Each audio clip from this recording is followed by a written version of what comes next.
Well,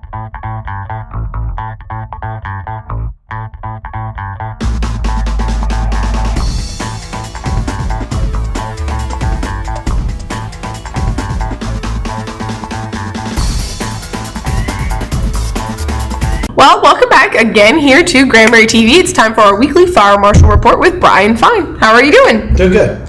How has your week been? Week's been hectic. Actually, we've been dealing with a lot of stuff. I think we talked about last week with FEMA and Yeah. some stuff with radiological manual they came out with. So we've been doing a lot of back and forth with us and the state, and we got some congressmen involved in the plant. So it's been a lot of, like I said, about 90% of my week's been dealing with stuff related to that. Other than that, the office itself and the fire department's been, believe it or not, with the rain we've had and as much rain as we got last week, we've been going on a lot of grass fires lately. So it's, we've been talking about it where, the fuels are out there, they're dry, they're well, not technically dry, but they're in the dormant phase, they're not growing. And one of the fires last weekend was a truck that had pulled out to recover a hog truck. The truck got stuck, trying to get the truck out. It ended up getting low enough to where the exhaust was against the grass. Next thing you know, presto poof. Yeah. We've got a grass fire going, burned the truck up. Had a couple acre grass fire. And I've mentioned it before, we actually got 3 brush trucks stuck trying to get in and fight the fire. They were actually in the same grass that they were fighting the fire in, and we're getting stuck in the mud. So it's one of those things that the actual ground itself is wet and saturated and muddy and all that, but the grass is it's in dormant phase. It's not growing, and it burns. It doesn't burn as fast as it does in August, but it burns, and it burns pretty well. So and then aside from that, we've had a couple others that have been the same type of thing where if you're out there doing a controlled burn, remember, watch the wind.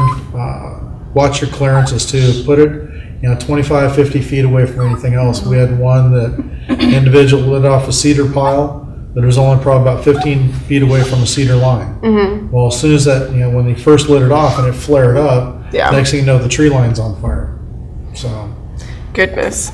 Yeah. So I was looking at the Drought Monitor the other day. So we're still in a drought, but a lesser drought? The rain has really helped where, it's obvious anybody that's driven by the lake, the water level's back up there.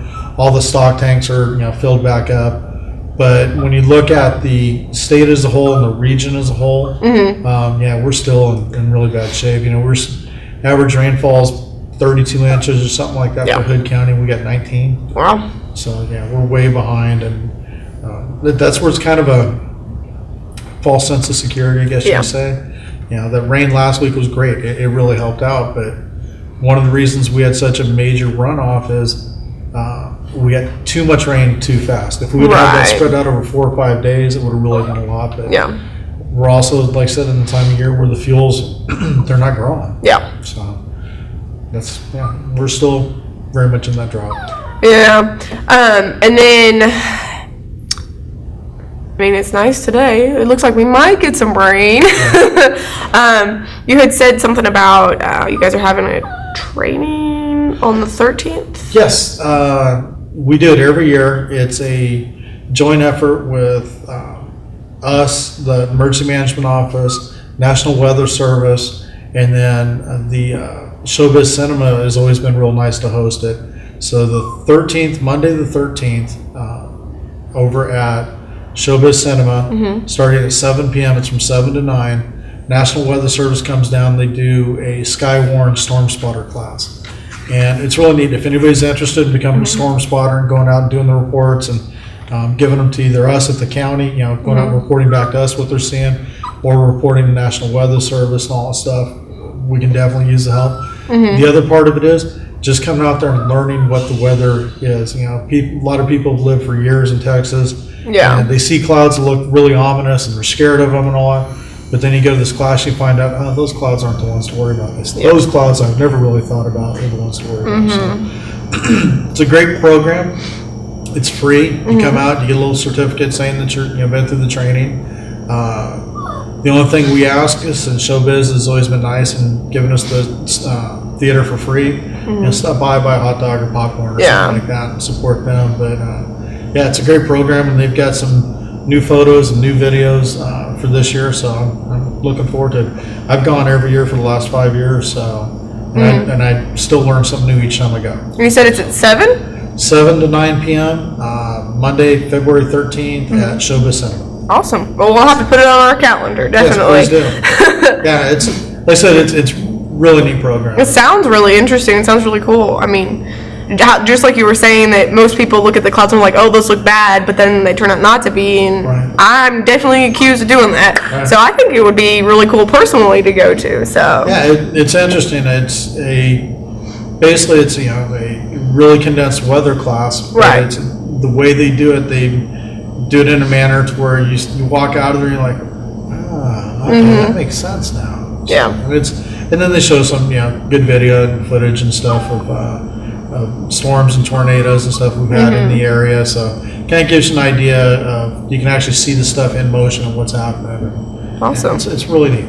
Cool. So, So, you got anything else going on around? want to hit on the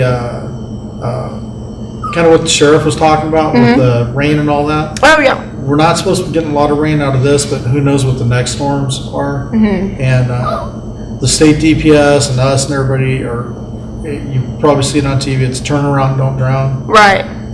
If there's running water going through and it's not the normal running water that you go through every day, some of the areas have got low water crossings, low creek beds and all stuff, but if there's water where you don't expect it, or there's more water than you're used to seeing, turn around, go back home, find a different route. Don't drive off into it. 4 inches of water can move a vehicle. Yeah.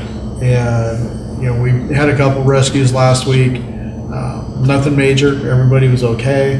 But it's just one of those things of take the time, go find a different route, go back home, wait it out. Most of the time, the water will have that initial rush and go down, and then 2 hours later, there's no water there. So just take your time and be smart about it. Yeah, definitely. My boyfriend's brother has a Cobalt SS with a body kit on it, and I know and it's like the body kit when it rains, they're like, oh my god, we can't drive it, we're gonna drive something else because it's just gonna be ripped off with the water. And I mean, I understand the whole water thing, and I hope everybody else does with this, but there was one that we went on last week that when I pulled up and saw the car out there in a fire engine carrying 2,000 gallons of water and as heavy as it is, I wouldn't have drove out there. Yeah. And somebody decided that they thought they could make it, and they didn't. And we got called and we ended up out there. So. It's very dangerous. Like the sheriff said, the barricade, even if there's not barricades up. Yeah.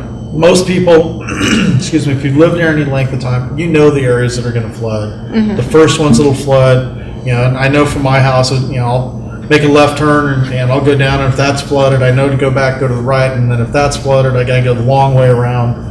But I know which is the first one to flood, which is the second, and which one's usually not flooded. And it's just learn your routes. And like I said, if you live in an area where the only way out is through that water crossing, stay home, watch TV. Yeah. I know it's everybody's upset that they got to take time off from work or school or whatever, but it's way better than you end up downstream and us having to do a search for you. So definitely, it's better safe than sorry. Exactly. Well, you got anything else going on? Not really. I mean, that's a lot. Actually, no, I do. Just thought of it. And this is really a cool thing going on. The American Legion and the VFW, and then Robin Greer, who, she's Veterans Affairs, I think, with the state. I know at the state, I just don't know what her official title is. But she's been working with them, and on April 28th, they're doing what they call a VFD fun run. And what they're going to do is they're going to plan a route that goes by it's going to start, if I remember correctly, it's going to start at the VFW and end at the American Legion on Davis Road. And it's going to go by all 9 fire departments. And what they're doing is it's set up for motorcycles to do the route, and antique cars are also invited to it. And they'll basically go and just kind of do a visit and all that stuff. And there's I believe it's a $20 entrance fee and then $5 for each additional passenger. And the money's going to go directly to the fire departments. We're looking for sponsors. If anybody's got donations they want to give for a raffle or something like that, you can get hold of me at my office and I'll put you in contact with Robin. And it's really a neat thing. All the departments are really going to do whatever they want to do. Right. But the stations will be open. You can go in, look at the equipment that's there. Restrooms will be open, so you can go in and take a quick break. And then some of the departments are going to do like 50-50s and raffles and stuff like that. Really neat thing, and it gets you a chance to not only get a good tour of Hood County, but you can go by and see what all these volunteers are doing and what their equipment is and all that stuff. And Robin has been instrumental in getting this thing planned, and her and the American Legion and the VFW are the ones putting it on, and the only thing they're asking the fire departments is to have their doors open. Yeah. So awesome. It's gonna be good. And that's April 28th, and like I said, I'll have to get you the information, but if I remember correctly, it's starting at the VFW. Registration opens at 8, I believe. Okay. And then it'll end up at the American Legion, and a rainout date, which is the following weekend of May 5th. The following Saturday is the rainout date in case something happens on the 28th. Awesome. Well, we might have to come out to that and come. It's going to be fun. Sounds pretty cool. They did it in Palapino County and raised over $100,000. And if I remember correctly, Robin told me they had about 400 motorcycles that participated in it. So that's, we're kind of looking at, I know we've already got a large number of motorcycles that are wanting to participate. The Blue Knights, which I belong to, it's a law enforcement motorcycle club. We're going to help and provide some of the escorts and stuff like that for it. But it's it's really a pretty neat deal, and as it gets every chance to go out and see all the departments and all the equipment. And, awesome. And these guys are volunteers and they work off a donation, so that's any funds raised are going to be divided evenly among the participating departments, and it'll be good. Awesome. That's really cool. I think that'll be a really cool event to see, and even if you're just out in town when it happens to go by, that'd be pretty cool. So. And we'll hope for rain up until like about the 26th, and we'll hope for rain again. Starting. Yeah, I understand. That way it's nice and clear and not wet when y'all go out. So, or when everybody goes out. But that'd be pretty cool. Sounds like there's a lot of cool things going on, and it's always busy, as always. It's Granbury. Well, if you done everything else, I guess we'll see you next week then. I'm done. Yep. See you next week. We definitely appreciate you coming by. Thank you.